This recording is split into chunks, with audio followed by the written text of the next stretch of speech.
Hey guys! Magandang gabi. Welcome back po dito sa Gandara SRE channel. Andito na naman nga po ako, ang nag-iisa ninyong nagmamagandang Kadaver Gods para maghatid ang latest update and fresh happenings about sa TVJ, sa Itbulaga at sa loob at labas ng showbiz.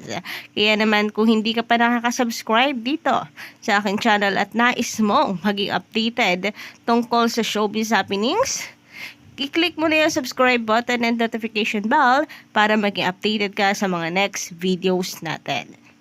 And of course, para po sa ating mga masusugid na taga-subaybay, nais ko po kayong pasalamatan sa inyo pong patuloy na pagsuporta sa atin. At syempre, ganun din sa mga nandito ngayon na nakikinig sa atin. Magandang gabi sa inyo and shout out to all of you. Anyway, trending nga po pala ngayon sa social media ang hashtag Main Mendoza and hashtag Legit Tabericans dito sa Pilipinas. So pasok pa rin po, araw-araw pinag-uusapan ang Itbulaga at ang TVJ. Kagaya kahapon, Itbulaga po trending and Itbulaga TVJ sa TV5 trending din. And ngayon, hashtag Legit Tabericans with the hashtag Main Mendoza.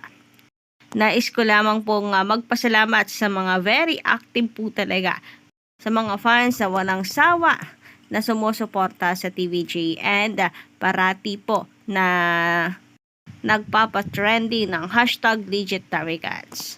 Samantala, meron din naman po mga Kadavericans na nagsasabi na isang malaking sampal daw po sa TVJ ang ginawa ng GMA Network na talikuran ng TVJ at palitan ng isang vice ganda. Grabe naman doon sa laking sampal sa TVJ nitong mga nangyayari.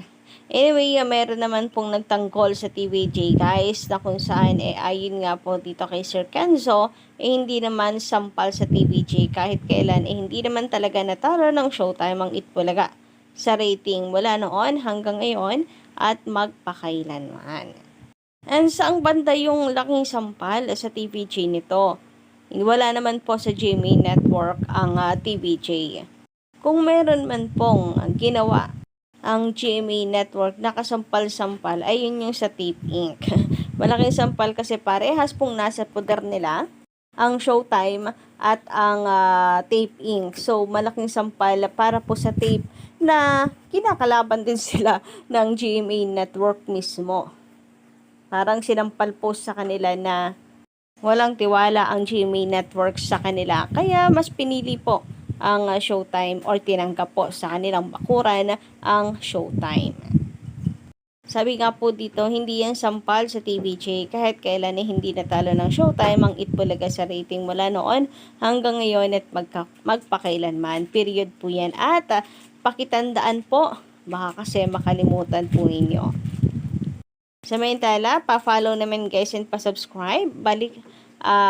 Balita Diakan LM TV. Yan, TVJ Defender din po yan mga kapatid. Kaya naman isubscribe nyo na po yan. Sabi niya dito, dagdagan man ang istasyon nila, wala kaming pakidyan. Basta ako, doon ako sa subok. Sa subok na, matibay, subok na matatag. Forever, Itbulaga pa rin. Samantala, ayan, bago po natin makalimutan, narito po at meron pong muling paano po ang TVJ na dapat po nating abangan. March 23, 2024. Bukas na po yan. Kadavericans, araw ng Sabado at 11:30 AM. Tumutok na po tayo sapagkat darating na po si SG. Nako, ang design po mukhang concert ito, Kadavericans. Ngayon, ang tanong sino pong may concert na kinakailangan po na mag-guest. Kailangan po ng guesting para i-promote ito.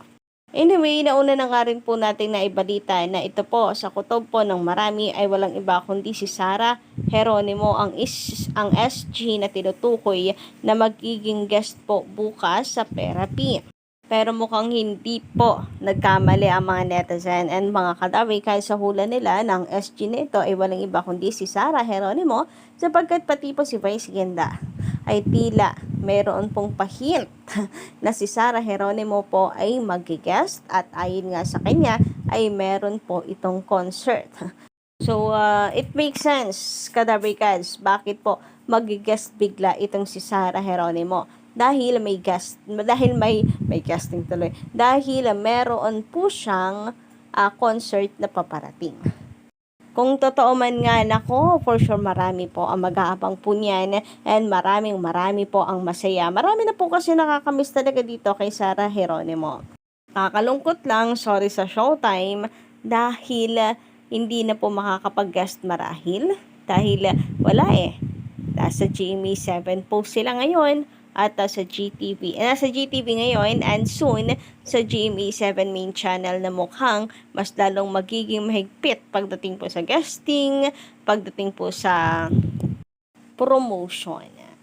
Ewan na lang po kung hindi mismo ang Showtime and ang mga host sila ba isang makaramdam ng pagkasakal ngayon. So mabalik nga po tayo dito kay Vice Ganda. Kanina nga po kasi napag-usapan po si Sarah Geronimo sa kanilang noontime show na It's Showtime. Pero, alam nyo ba guys, na meron po siyang pahint na mag-guest si Sarah Geronimo. And dahil nga po sa may pa-SG na po na hint din ang TVJ, mukhang mas lalo pong naging malinaw sa lahat na si Sarah Geronimo na po talaga ito. Meron naman pong natutuwa dahil kahit po lilipat na ng GMA7 ang It's Showtime, yung pagpopromote pa rin ni Vice Ganda sa Itbulaga bilang respeto dito, nandoon pa rin, pasimple pa rin na ilulusot. So para hindi po kayo malito, kumuha tayo ng maikli lang pong clip para kayo po mismo mapakinggan po ninyo itong sinabi ni Vice Ganda. And paiwan po guys ng inyong komento dyan sa baba ang palagay ninyo. Tama ba? Napasimple po ito ni Vice sa pag-promote sa EB and pagbibigay respeto since lilipat po sila dito sa GMA 7. Si Sarah Geronimo. Si Sarah Geronimo. At Maganda dahil siya. dyan, may surpresa kami sa Ayan, inyo. talaga? Ay! Kita Alam mo? Gusto niyo makita si Sarah Geronimo? Oo, syempre. Guest siya. Saan? Saan? Ay, talaga. Oo, Sarah Geronimo. Magko-concert yan. Oo.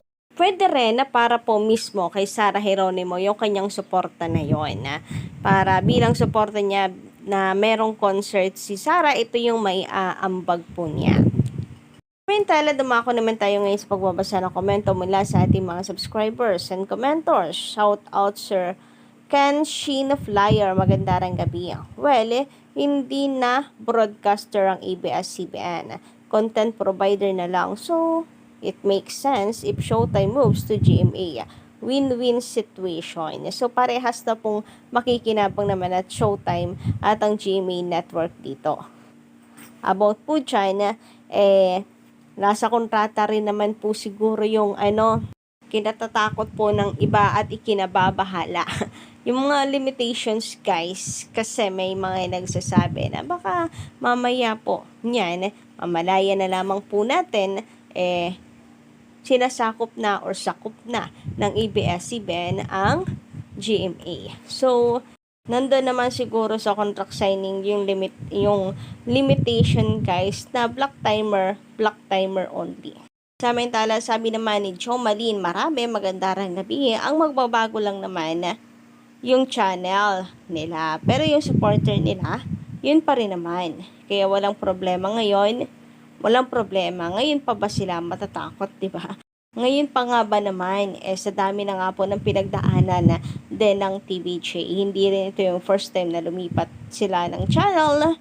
Hindi rin po ito yung first time na makakabanggaan po nila ang Showtime. So, totally, wala pong problema. Kaya i-erase na po natin ang lahat ng pangamba at agam-agam sa inyo pong mga puso.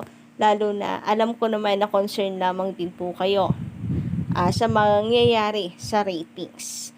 Samantala, sabi naman ni Miss Jenaline, kahit pa sinasabing kampante sina Tito Sen, dapat ang mga legit Africans wag magpakakampante. At patuloy lang suportahan, panoorin araw-araw ang Itbulaga. Dahil ang mga kalaban magaling magmekos-mekos ng ratings at magaling din magpakalat ang pakalat ng ka-fake newsan. Well, may point po kayo, no? Ang TVJ, kampante man po sila dito. At hindi sila kabado sa paglipat po ng Showtime sa GMA7. Ang mga fans din, just do your job. Suportahan ng TVJ. Huwag na pong makiisyoso sa channel po ng iba. Then, kung yun lang po yung mangyayari, wala po tayong dapat na ikabahala. So, yun lang po muna guys sa ating update na para po sa gabing ito. Don't forget to click the subscribe button and notification bell for more updates. Salamat!